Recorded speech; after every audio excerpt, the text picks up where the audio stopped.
মূলত কী নিয়ে অভিযোগ আজকে আমাদের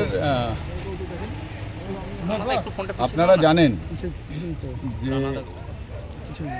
লোকসভা নির্বাচন ইতিমধ্যেই ঘোষিত হয়েছে এবং লোকসভা নির্বাচনের নির্ঘণ্ট ঘোষণা হওয়ার সঙ্গে সঙ্গেই আমরা দেখলাম বিজেপির যিনি ক্যান্ডিডেট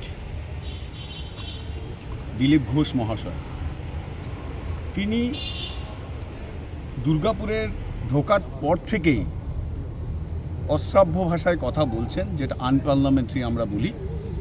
অসংসদীয় কথাবার্তা তিনি বলছেন, একের পর এক অপমানজনক কথাবার্তা বলছেন। দুর্গাপুরের মানুষ শিক্ষিত মানুষ, চেতনাসম্পন্ন মানুষ, সংসদীয় গণতন্ত্রে তাদের বিশ্বাস আছে। তাঁরা দুর্গাপুরের মানুষ এই ধরনের কথাবার্তা পছন্দ করেন না। আমরা আইনজীবীরা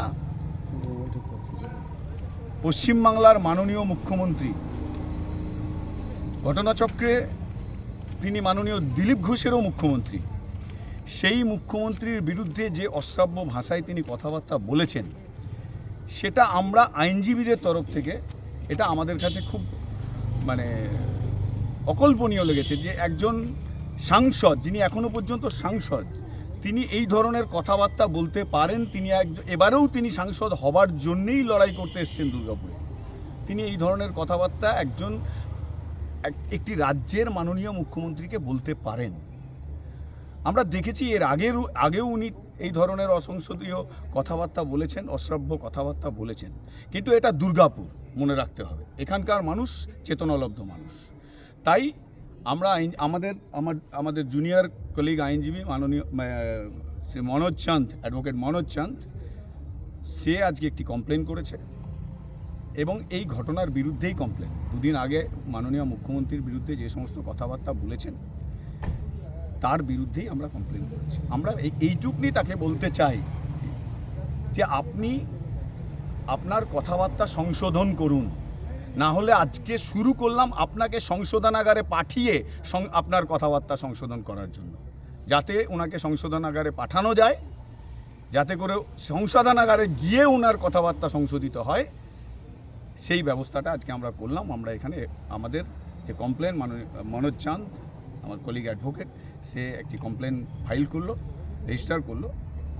আমরা আশা করি ওনাকে সংশোধনাগারে পাঠাতে আমরা সক্ষম হব। সংশোধনাগারে গিয়েই ওনার ভাষা সংশোধিত হবে। এটা ওনাদের দলীয় ব্যাপার, ব্যক্তিগত ব্যাপার। ওনাকে কতবার শোকজ করবেন মানুষ? একটা জিনিস হচ্ছে যে একজন সাংসদের কাছ থেকে, উনি একজন সাংসদ, এটা ভুলে গেলে চলবে কেন? ওনাকে অনেকেই ফলো করেন, আমার সঙ্গে মতের মিল হয় না। আমরা যারা আইনজীবী, আমরা যারা সাধারণ মানুষ, আমরা যারা রাজনীতিতে বিশ্বাস করি, আমরা যারা রাজনীতি ভালোবাসি, এরকম অনেক মানুষও তো আছে যারা ওনাকে ভালোবাসেন। কিন্তু উনি যে ভাষায় কথা বলেন সেটা তো সংসদীয় গণতন্ত্রে অচল। তাই উনাকে সংশোধন করার জন্য ওনাকে সংশোধনাগারে পাঠানোর ব্যবস্থাটাই আমরা করছি।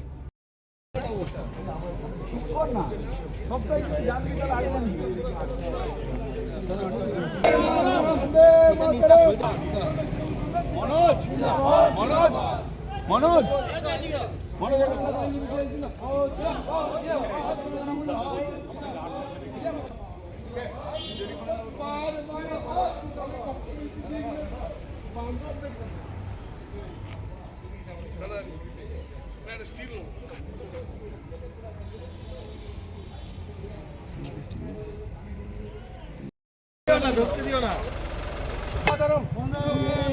मोदीबाजी जिंदाबाद, दिलीप घोष हाय हाय, दिलीप घोष मुर्दाबाद, मोदीबाजी जिंदाबाद, जिंदाबाद,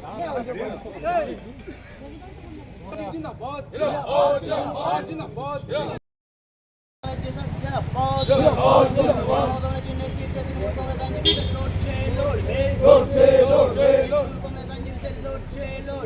वंदे मातरम, वंदे मातरम, जय बांग्ला, जय बांग्ला, जय बांग्ला।